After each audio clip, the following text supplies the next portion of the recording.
नमस्कार मित्रांनो, आज आपण पाहणार आहोत तिसऱ्या प्रकारचा आरएनए टीआरएनए. याला सॉल्युबल आरएनए किंवा ट्रान्सफर आरएनए असंही म्हणतात. It is also called as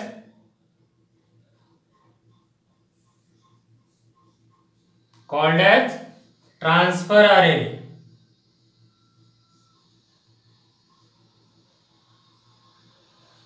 or soluble RNA. Why? As this RNA transfers the amino acid from cytoplasm to the ribosome, that's why this RNA is called as transfer RNA, and it is soluble in cytoplasm, that's why it is called as soluble RNA. It means that it is found in cytoplasm. It is found in cytoplasm.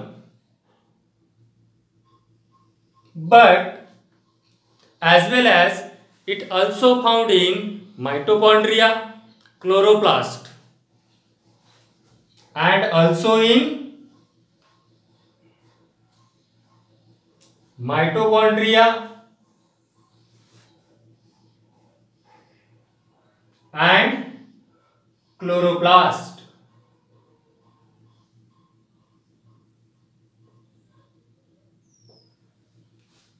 That means tRNA जो आहे तो tRNA आपल्याला cytoplasm मध्ये सापडते. या व्यतिरिक्त mitochondria, chloroplast अशा ज्या सेल ऑर्गॅनिल्स आहेत त्यामध्येही आपल्याला टीआरएनए सापडते.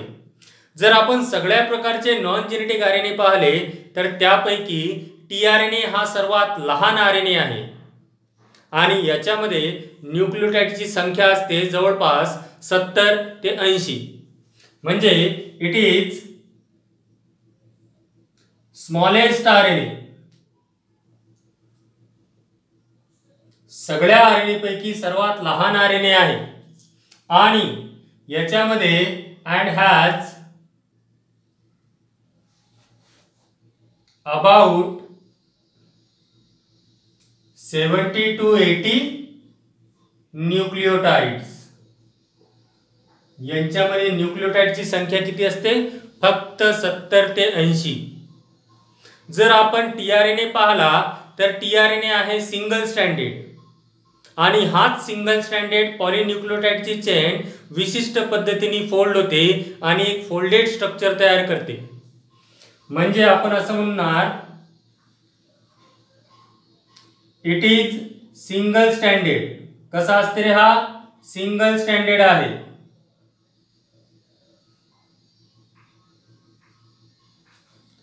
अँड शोज आणि काय दाखवते? फोल्डिंग. मग जिथं जिथं हा टीआरएनए सिंगल स्ट्रँड फोल्ड झालेला आहे त्या जागी आपल्याला दिसतात बेस पेअरिंग. कशा पद्धतीची? Complementary base pairing. म्हणजेच आपण असं म्हणणार द फोल्डिंग रिजन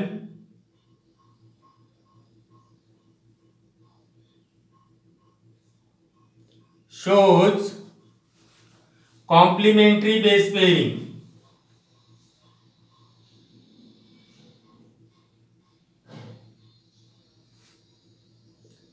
मग ही जी कॉम्प्लिमेंटरी बेस पेअरिंग असते ही कोणकोणत्या न्यूक्लियोटाइड मध्ये असते? आरएनए मध्ये. टीआरएनए मध्ये ॲडेनाइन याची पेअरिंग तयार होते डबल बॉन्डनी युरॅसिल सोबत आणि ग्वानाइनची पेअरिंग तयार होते ट्रिपल बॉन्ड हायड्रोजन बॉन्डनी सायटोसिन सोबत. अशा प्रकारच्या बेस नायट्रोजन बेसेसच्या पेअरिंगला आपण म्हणतो कॉम्प्लिमेंटरी बेस पेअरिंग. जर आपण टीआरएनएचं स्ट्रक्चर पाहिलं तर टीआरएनएचं स्ट्रक्चर दोन वेगवेगळ्या सायंटिस्टनी डिस्क्राइब करण्याचा प्रयत्न केला. त्यापैकी पहिला सायंटिस्ट होता हॉले आणि दुसरा सायंटिस्ट होता हॉगलँड. या दोघांनी दोन वेगवेगळे स्ट्रक्चर एक्सप्लेन केले. हॉलेच्या स्ट्रक्चरला म्हटले जाते क्लोअर लीफ मॉडेल आणि जे हॉगलँडचं स्ट्रक्चर आहे त्याला म्हटले जाते हेअरपिन मॉडेल. म्हणजेच द स्ट्रक्चर ऑफ टीआरएनए, जे टीआरएनएचं स्ट्रक्चर आहे ते टीआरएनएचं स्ट्रक्चर कुणी कुणी एक्सप्लेन केलं? The structure of tRNA was explain by Hoagland. या हॉगलँडनी जे स्ट्रक्चर डिस्क्राइब केलं त्याला म्हटलं जाते हेअरपिन मॉडेल.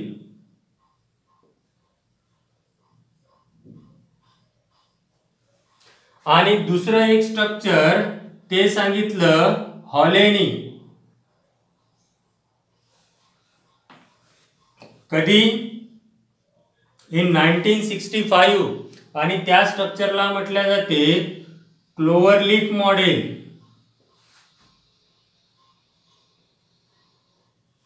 असे दोन टीआरएनएचे स्ट्रक्चर एक्सप्लेन केले गेले. पहिल्या मॉडेलला म्हटलं गेलं हेअरपिन मॉडेल, जे सांगितलं होतं हॉगलँडनी. दुसऱ्या मॉडेलला म्हटलं जाते क्लोव्हरलीफ मॉडेल, जे सांगितलं हॉलेनी. यापैकी हॉलेचं जे क्लोव्हरलीफ मॉडेल आहे त्या मॉडेलच्या नुसार आपण टीआरएनएचे सगळे जे फंक्शन्स आहेत, ज्या प्रॉपर्टीज आहेत त्या चांगल्या प्रकारे एक्सप्लेन करू शकतो. म्हणून हॉलेचं जे क्लोव्हरलीफ मॉडेल आहे ते युनिव्हर्सली ऍक्सेप्ट केल्या गेलं. म्हणजेच द क्लोव्हरलीफ मॉडेल, जे क्लोव्हरलीफ मॉडेल आहे इज ऍक्सेप्टेड. और क्लोव्हरलीफ मॉडेल ऑफ कोणाचं रे? हॉलेचं. कधी? 1965 मध्ये is accepted.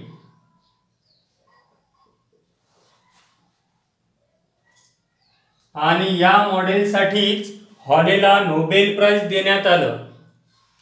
And Holley got Nobel price.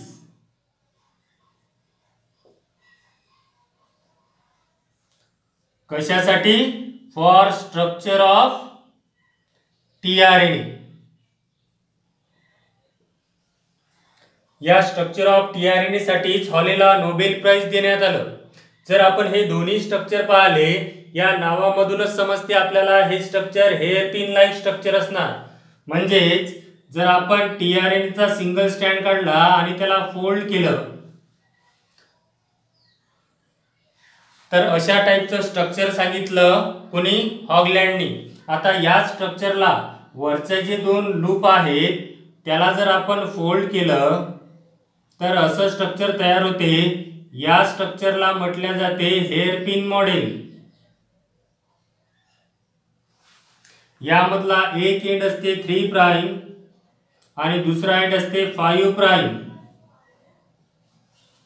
या स्ट्रक्चरला आपण काय म्हणतो? हेअरपिन मॉडेल. हे स्ट्रक्चर कोणी सांगितलं? हॉगलँडनी. दुसरं टीआरएनचं स्ट्रक्चर दिलं हॉलेनी. त्या स्ट्रक्चरला म्हटले जाते क्लोव्हरलीफ मॉडेल. क्लोव्हर या शब्दाचा अर्थ होते लवंग. लवंगीच्या आकारासारखं स्ट्रक्चर असणाऱ्या मॉडेलला, टीआरएनएच्या मॉडेलला म्हटले जाते क्लोव्हरलीफ मॉडेल. जर आपण लवंग जर कन्सिडर केली तर लवंगीचं स्ट्रक्चर आपण या पद्धतीने कन्सिडर करतो. जर या स्ट्रक्चरला आम्ही उलट काढलं तर ते स्ट्रक्चर आपल्याला असं दिसणार.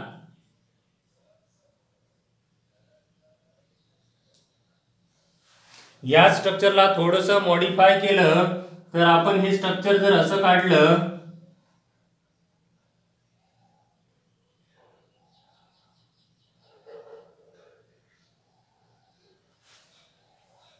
तर अशा टाइपचं जे स्ट्रक्चर सांगितलं त्या मॉडेलला म्हटले जाते structure of tRNA, that is cloverleaf model. कोणी दिलं? हॉलेने दिलं. आपल्याला या स्ट्रक्चरला एक्सप्लेन करायचं आहे.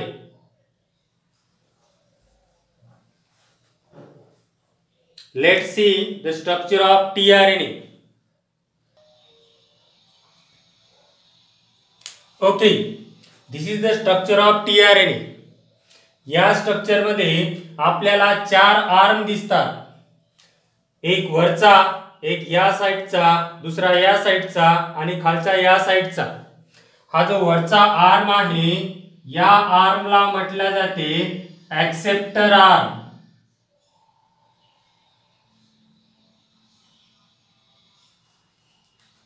या ऍक्सेप्टर आर्मला अमिनो ऍसिड जो आहे तो अमिनो ऍसिड अटॅच होते आणि तो अटॅच होते 3 प्राइम एंडला जिथं सिक्वेन्स असते ACC न्यूक्लियोटाइडचा.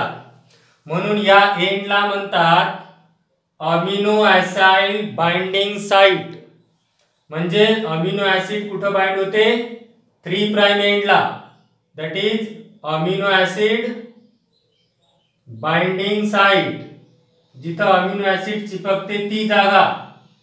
कारण tRNA चं काम काय आहे, tRNA चं काम आहे अमिनो ऍसिडला ट्रान्सफर करणे सायटोप्लाझम पासून रायबोसोम पर्यंत. मग हा अमिनो ऍसिड कुठं अटॅच होते tRNA ला, या एंडला, कोणत्या 3 प्राइम एंडला. आणि त्याचा जो आर्म आहे त्याला म्हणतात ऍक्सेप्टर आर्म. या ऍक्सेप्टर आर्म मध्ये आपल्याला कॉम्प्लिमेंटरी बेस पेरिंग दिसते. म्हणजे या जागी जर ॲडेनाइन असणार तर त्याच्या अपोजिट युरॅसिल असणार आणि इकडे जर ग्वानाइन असणार तर त्याच्या अपोजिट सायटोसिन असणार. आपल्याला दुसरा जो आर्म दिसते या दुसऱ्या आर्मला म्हणतात DHU आर्म किंवा त्यालाच म्हटले जाते D arm. DHU that is deoxy hydroxy uracil असा आर्म प्रेझेंट असते आणि त्याच्या बाजूला जो लूप दिसते त्या लूपला म्हणतात DHU लूप और D लूप. आपल्याला इथं D आर्म मध्ये बेस पेरिंग दिसते आणि D लूप मध्ये आपल्याला अनपेयर्ड बेसेस दिसतात. त्याच्याच अपोजिट साइडला जो आर्म प्रेझेंट असते त्या आर्मला म्हटले जाते T आर्म किंवा त्यालाच म्हटले जाते TCI आर्म. आणि या TCI आर्मचा जो लूप आहे त्या लूपला म्हटले जाते TCI लूप किंवा मग T लूप. या ऍक्सेप्टर आर्मच्या अपोजिट साइडला जो आर्म प्रेझेंट असते या आर्मला म्हटले जाते अँटीकोडॉन आर्म.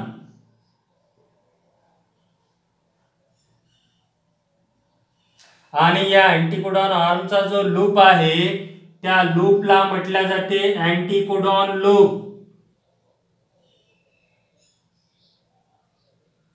या अँटीकोडॉन लूपवर 3 न्यूक्लियोटाइड असतात अनपेयर्ड एकदम खालच्या साइडला.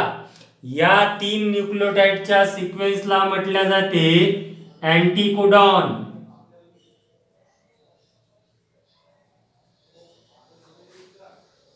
इथं आपल्या याच आर्म मध्ये याच tRNAच्या स्ट्रक्चर मध्ये आपल्याला एक एक्स्ट्रा लूप भेटते दिसते छोटासा. या लूपला म्हटले जाते व्हेरिएबल लूप.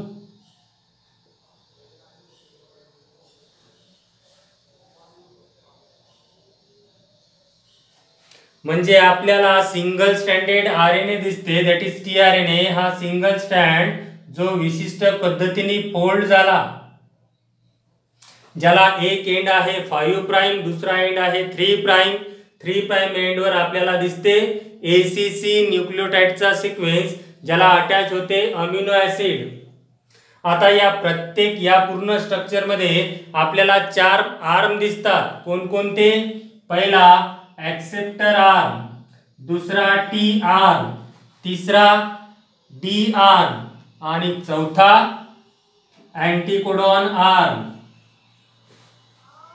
म्हणजे टोटल किती आर्म आहेत? क्लोव्हर-लीफ मॉडेलला 4 आर्म आहेत. या व्यतिरिक्त आपल्याला 4 लूप पण दिसतात. ते लूप कोणते आहेत? या साइडचा T लूप, या साइडचा D लूप, या बाजूला आपल्याला दिसते अँटीकोडॉन लूप आणि एक शेवटचा व्हेरिएबल लूप. असे पूर्ण क्लोव्हर-लीफ मॉडेल ऑफ tRNA मध्ये आपल्याला 4 आर्म आणि 4 लूप दिसतात. त्यामधली बेस पेरिंग प्रेझेंट असते आर्म मध्ये आणि जे लूप आहेत त्या लूप मध्ये अनपेयर्ड बेस असतात.